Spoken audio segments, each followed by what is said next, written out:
Lihat tuh, ada orang lari aja, enjoy aja dia. Push. Nah, di sini kita mau bahas gimana sih anjing itu bisa off leash atau bisa fokus pada kondisi prakondisi. Jadi misalnya kita berhenti, dia berhenti. Nah, itu terjadi sebelum akhirnya kita off leash itu dikarenakan kita biasa menggunakan leash dulu. Jadi penting untuk kita menggunakan leash dulu baru kita off leash. Misalnya saya akan jalan ke sana, saya hanya akan ucapkan heels. Nah, ini penting lagi nih. Jadi setiap jalan meskipun menggunakan leash, kita setiap jalan entah mungkin bicara go atau come atau here atau heels itu bebas. Gunanya supaya anjing mudah berkomunikasi. Nih. Nah, kita bicara misalnya dia mau potty dulu, biarin dia mau pipis. Ya. Nah, kita juga harus paham nih dogi itu lagi mau pipis apa enggak. Kita harus hafal sama dogi kita sendiri. Nah, bisa dia ke sampahan. Nah, dia lihat kan, dia sudah benar-benar dia potty itu di sampah.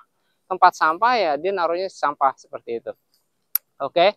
Nah, sekarang kita mau ngucapinnya itu menggunakan kata-kata heel yang biasa saya lakukan ke mereka itu ke dogi saya itu push, maka saya akan bicara push untuk dia mengikuti saya. Sedangkan no itu untuk melarang seperti biasa. Oke. Kita sembari nunggu dia pupu. Jadi misalnya saya tinggalin dia gini, apakah anjing ini akan pergi ngejauhin saya atau ngikutin kita? Nah, itu terjadi pun dikarenakan awalnya menggunakan leash. Jadi penting buat teman-teman setiap kegiatan menggunakan leash dulu.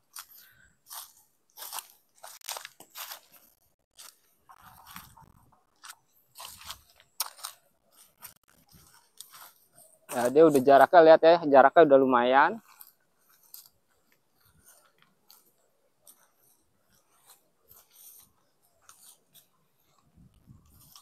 Oke, kita manggil dia here.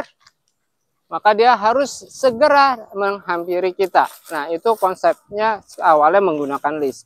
Saat kita bisa ngejauh, terus saya ucapkan push, maka dia harus ada tepat di samping saya. Here, come, push. Nih, maka dia harus posisikan dekat saya seperti ini. Jadi saat saya push, nah dia akan terus berusaha ada di lingkup saya nih, memprotection. Misalnya saya lari, dia harus ikut segera cepat. Saat saya berhenti, dia harus memposisikan. Dia nggak boleh tuh seneng-seneng ke senikmatnya dia sendiri. Nah, push. Nah, ini di sini kan dia benar-benar harus dekat kita. Nah, seperti itu. Jadi buat teman-teman, info yang sekarang kita mau kasih tahu, meskipun di sini ada orang lari, lihat tuh, ada orang lari dan ini tempat umum.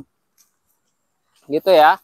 Informasinya ini terjadi karena kan pembiasaan awalnya menggunakan leash ya. Jadi penting menggunakan leash. Jadi kita harus ngebentuk behave. Dan ini yang dilakukan terus-menerus, berulang-ulang, bukan cara yang instan. Jadi kita benar-benar harus efisien juga dalam penggunaan leash dan kita benar-benar harus punya komitmen pada anabul kita. Oke, good job. Oke, jadi sampai jumpa di video berikutnya dan tips-tips berikutnya. Tuh, lihat tuh, ada orang lari aja, enjoy aja dia. Push. Good.